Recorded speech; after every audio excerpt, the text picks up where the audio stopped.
विशाल वर्मा जी दिल्ली से। राधा राधा। राधे राधे महाराज जी, आपके चरणों में कोटि कोटि प्रणाम। महाराज जी, 2 साल हुए भगवान जी और आप श्री संतों की कृपा से भक्ति मार्ग में प्रवेश मिला।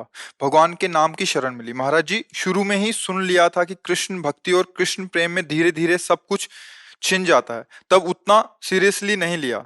अब इधर सब कुछ धीरे धीरे छिनता जा रहा है और कृष्ण प्रेम भी अभी प्राप्ति वैसी नहीं मिल पा रही। महाराज जी, कृपा मार्गदर्शन। तुम्हारा था क्या जो छिन गया, हमें बताइए भाई। रिपोर्ट तो हम तब कर सकते हैं जब हमारी कोई वस्तु छिनी हो। आपका था क्या, हमें बता दीजिए। आपने क्या रचना की और आपका क्या पुरुषार्थ था? किसमें? पांच भौतिक शरीर में, ये पंचभूतों से बना हुआ, या आप में है? आप भगवान के अंश हैं। क्या पुरुषार्थ? अगर वो एक आंख हटा देते हैं, उनकी मौज की बात है, वो एक से दिखाना चाहते हैं, उनकी वस्तु है ना। आपकी क्या, हमें बता दो। आपका क्या है?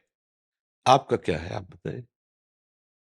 पढ़े लिखे गए आप तो भगवान ने बुद्धि दी है ना। बुद्धि का हरण कर ले तो फुटपाथ में कागज बटोरते घूमते। है क्या आपके पास? अब जो बात आई छिन गई, तो इसका प्रारब्ध है, आप समझो। जो हम लोग कहते हैं भगवान सर्वस्व छीन लेते हैं, उसका तात्पर्य होता है मन और इंद्रियों को भगवान में समर्पित होना। भगवान अपने बच्चों की बाहरी लीलाओं का, खेल खिलौनों का विनाश नहीं करते। भाव को समझिए। अवश्य में भोक्तव्यम कृतम कर्म शुभाशुभम। अभी आप उस कोटि के शरणागत नहीं कि आपके शुभ और अशुभों का विनाश हो गया हो, समझना। आप खुद स्वीकार करते हैं 2 वर्ष से भक्ति में। अब किस कोटि की भक्ति है 2 वर्ष में जागृत हो गई वो? आप देखो इसके पीछे क्या होता रहा जन्म जन्मांतरों में, इसी जन्म में। आप देखो तो जो बोया है पीछे साल की फसल, खाना तो पड़ेगा ना। और उसमें कह दें कि हमने बम्बूल बोया था, कांटे आ रहे हैं, भगवान ने जब से भक्ति शुरू की तब से कांटे खाने को मिल रहे हैं। गलत बात। पिछले वर्ष जो आपने किसानी में बोया, इस वर्ष वही खाओगे। अब जो बो रहे हो उसे तुम आगे फसल काटोगे। अभी इस कोटि का तुम्हारा ज्ञान या भक्ति नहीं आई जिसने जन्म जन्मांतरों के संस्कारों को भस्म कर दिया हो और विशुद्ध ज्ञान से प्रकाशित हो गया हो, तो फिर प्रश्न ही नहीं आएगा कि हमारा छीन लिया क्या। भ्रम, अज्ञान, मोह, पाप। भगवान क्या छीनते हैं? ये छीनते हैं। नहीं, लड़का छीन लिया तो भ्रम ही तो था, तो कि वो तुम्हारा पुत्र है।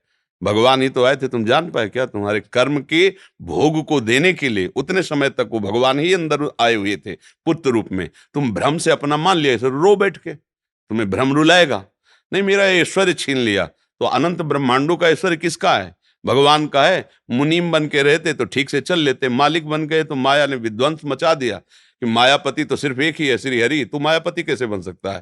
तो मेरा बेटा बेटा बन के रहता, मुनीम बन के रहता तो मालिक की संपत्ति। अगर मुनीम रहोगे तो घाटा मुनाफा में समान रहोगे।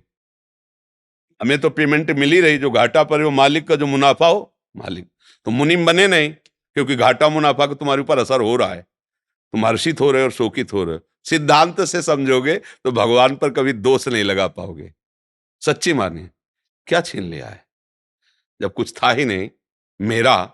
तो छीना क्या? कोरा अहंकार छीना है, हमारा अज्ञान छीना है, हमारा भ्रम छीना है। बात सत्य मान लीजिए। भगवान जैसा कृपालु कोई नहीं, अध्यात्म जैसा कोई मार्ग नहीं है। परमानंद प्राप्ति के लिए अध्यात्म मार्ग है। जब हम अध्यात्म मार्ग में चलते हैं तो इसमें एक गुप्त बात है कि अनंत जन्मों के पापों को भगवान भस्म कर देते हैं। पर जो उन जन्मों से पाप कर्म का फल निकालकर इस शरीर की रचना हुई है, वो हमें भोगना पड़ेगा। क्योंकि अब हमारी भक्ति चल रही। शरीर बनने के पहले जो हमारे कर्म थे उनके अनुसार शरीर की पूरे जीवन का फल लिख दिया गया है। इतने समय के बाद ये रोग होगा, इतने समय के बाद हाथ टूटेगा, इतने समय के बाद आंख टूट, हमारे कर्म के अनुसार। और भक्ति अब हम कर रहे हैं तो हमारी भक्ति पीछे के जो कर्म संस्कार जमा है उनको नष्ट कर दिया। आगे जो कर्म संस्कार भक्त हैं इसलिए गंदे होंगे नहीं। अगर भूल चूक से हो भी जाएं तो भगवान उससे क्षमा कर देते हैं। रात न प्रभु चित्त चूक किए की, करत सुरत सै बार ही की। हृदय से देखते मेरा भक्त है, क्षमा कर देते हैं। पर इस शरीर का जो भोग आया है इसको भोगना पड़ेगा।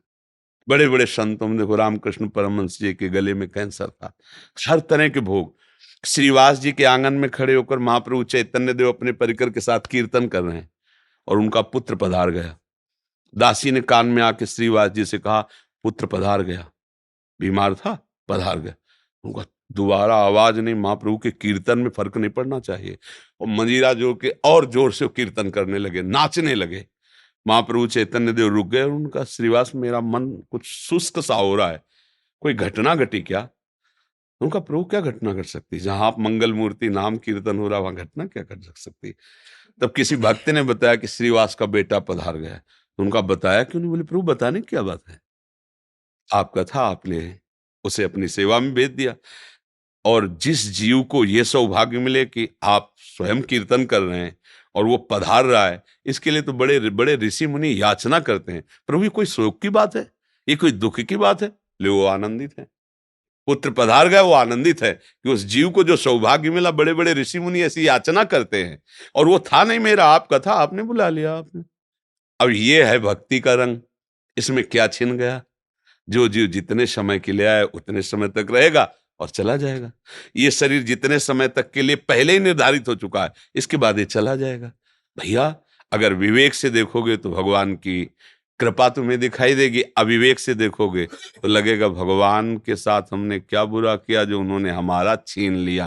और भगवान स्पष्ट कह रहे हैं, अवश्य में वो भोक्तव्यम कृतम कर्म शुभाशुभम, भोगना पड़ेगा तुम्हें जो तुम कर्म कर रहे हो। एक उपाय है, ऐसी शरणागति प्राप्त करो कि अहम भी समर्पित हो जाए, तो सब भस्म हो जाएगा। अभी उसमें प्रवेश ही नहीं हुआ है, उस शरणागति में तो प्रवेश ही नहीं हुआ। जिसे शुद्ध परमार्थ कहते हैं उसका ककारा भी नहीं आता है, तो वो बात तो बनी नहीं। तो इसलिए बात को अंदर से हटाओ कि भगवान छीन लिए, भगवान कृपा कर रहे हैं, सच्ची मानो। हमारे जितने कर्म अगर वो हम पर टूट पड़े, हाँ, तो एक श्वास लेने लायक नहीं, हम ऐसे ऐसे कर्म किए हैं। इसलिए भगवान की कृपा मनाओ और भक्ति में आगे बढ़ो। तब तुम जब ऊंचाई पर पहुंचोगे फिर देखोगे कि पीछे की भी बात को, तो हर कदम में कृपा दिखाई देगी आपको। ओहो, बचा लिया भगवान ने, कृपा की भगवान ने। अगर हमारे अनुकूल परिवार मिलता, अनुकूल संपत्ति मिलती, तो भोगों में फंस जाता, कभी इस आनंद को प्राप्त। कितने कृपालु भगवान, आपने मुझे वो दिया ही नहीं जिसमें फंसा जाता है, मुझे दिया ही नहीं। बड़े कृपालु, आपकी जय। ऐसे मनाते। अभी राग है भोगों में, परिवार में, संसार में, तो हमें लगता है कि भगवान बहुत बुरा करने वाले हैं। एक ऐसे हैं कि जो उनकी ज्यादा आरती पूजा करता है उसी की वो धुल देते हैं, उसी को पिटवा देते हैं, उसी को कष्ट। ऐसा नहीं है। वो जो दिखाई आपको दे रहा है वो इसलिए दे रहा है कि अब आखिरी है, अनंत जन्मों का हिसाब इसी जन्म में होके खत्म खेल, अब हमें प्रभु के पास जाना है। ये बात अगर आप देखोगे तो आप रो पड़ोगे कि जिन कर्मों को मैं लाखों जन्म भोगता फिर भी नहीं काट पाता, उनको भगवान ने इसे चुट पुट थोड़ा बारा कष्ट दे के निपटा दिया और अपने पास बुला रहे हैं। बड़े कृपालु भगवान हैं। तो हमें तो कृपा ही कृपा नजर आती भैया। भगवान पर दोष करने का तो हमें कभी समझे में नहीं आया। अगर आता तो हम कह देते हैं, ऐसा कह देते हैं हम, पर हमने आज तक ऐसा नहीं देखा है। जब कभी कहीं कोई हृदय में जलन हुई तो मेरे विचार की कमी हुई, मेरे आचरण की कमी हुई, मेरे भगवान की नहीं। सच्ची कहता हूं, उनका ऐसा प्यार है, उनका ऐसा दुलार है, मतलब करोड़ों प्राण हो तो भी उनके आगे बलिहार है। जहां मैं जला हूं वहां मेरी सोच गलत हुई है, मेरी चेष्टा गलत हुई है, वहां मैं जला हूं। उनकी कृपा में कहीं जलन नहीं है। हमसे गलती हुई है, तब इस बात का मुझे बोध हुआ बाद में कि ये हम गलत चिंतन किए, ये गलत हमारी चेष्टा थी, इसलिए मुझे वो जलन हुई। वो भगवान की तरफ से नहीं, वो क्रिया का फल है। भगवान की तरफ से तो कृपा ही कृपा है, कृपा ही कृपा है। बोलो हमारे ऐसे कोई पुण्य है कि हम वृंदावन आने लायक हैं? सोचो जरा, जिस वृंदावन के लिए बड़े बड़े महापुरुष, जो रज शिव सनकादिक याचत, सो रज शीस चढ़ाऊं, किशोरी तेरे चरणन की रज पाऊं। भला इस रज में हम आने लायक? श्री राधिका कृपा बिन सबके मनन अगम, मन से भी नहीं सोच सकते वृंदावन। आप तन से आए हो वृंदावन, आपके ऊपर कितनी कृपा लाडली की। यदि वो छीनने वाले होते तो तुम्हें भेजते ही नहीं यहाँ। सोचो। अच्छा, हनुमान जी को देख करके विभीषण जी के हृदय में भा कि अब मोहि भाव भरोस हनुमंता, बिनु हरि कृपा मिल। आप संत समागम में बैठे हैं, अहो भाग्य। सुत दारा धन लक्ष्मी, पापियों के घर होए, संत समागम हरि कथा, तुलसी दुर्लभ। भगवान ने छीना नहीं, आपको दिया है। दुर्लभ मनुष्य दे, दुर्लभ सत्संग, दुर्लभ भगवान नाम, ये सब दिया है। आप देने पर नजर करो। जो छीनने की बात करे वो विनाशी है, वो अपने समय से नष्ट हो जाएगा, उसे कोई छीनता नहीं है। बर्फी रख दो जो बहुत बढ़िया दिखाई देती, 2-4 दिन में ऐसी फफूंदी और दुर्गंध हो जाए, क्योंकि उसका स्वरूप ही यही है, खाने क्या देखने लायक नहीं रह जाएगी। देखो एक समय चिकने चुपड़े बच्चे थे, जवान हुए, झुर्रियां पड़ रही, मरने की दशा आ रही, ये भगवान थोड़ी कर रहे हैं, ये इसका स्वभाव है भैया। फूल है, फल लगा, पका, गिरा, खाया गया, मल बन गया, नहीं खाया गया, सड़ गया। ये यहां ये सिस्टम है, परिवर्तनशील, विनाशमय, ये सिस्टम है, इसको दोष नहीं दिया, ये सिस्टम है। हर लोग का अलग अलग सिस्टम है, ये यहाँ का सिस्टम है। वही तुम्हारे साथ जब हो रहा, तुम्हें लग रहा भगवान छीन रहे हैं, तो यहां कुछ अविनाशी हो तो मुझे बताओ, कुछ अविनाशी, प्रभु ने अविनाशी चीज तुम्हारी छीन ली हो तो हमें बताओ। जब भगवान लिख दिए हैं, मान लो आप जाओ किसी पुस्तकालय में और कह दो जरा 1 इंजेक्शन 2 टेबलेट और वो जरा, तो कहेगा भैया लिखा क्या देख लो इसमें। बोले पुस्तकालय, तो बोले आप मांग क्या रहे हो, औषधालय जाइए आप, इसमें भगवान ने लेबिल में लिख दिया है दुखालयम अशाश्वतम, दुखालय और नाशवान। अब भगवान ने क्या छीना है भैया, इसमें लेबिल लगी हुई, पहले पढ़ो, जहां तुम आए हो इसका नाम मृत्यु लोक है, इसमें दुख ही दुख है, इसमें सब कुछ छूटने वाला है। अब तुम पकड़ के बैठो कि हमारा ना छूटे, तो आज तक कोई ऐसा नहीं रहा कि जिसका पकड़ा हुआ कुछ बचा हो, सब छूट गया है, शरीर भी छूट गया है। क्या मिला, नाम, परम धन राधा नाम। कबीरा सब जग निर्धना, धनवंता नहीं कोई, धनवंता सोई जानिए जाके राम नाम धन, राधा नाम, कृष्ण नाम, श्याम नाम। तो भैया आपको प्रभु ने दिया है, वो दाता है, वो लेने वाले थोड़ी है।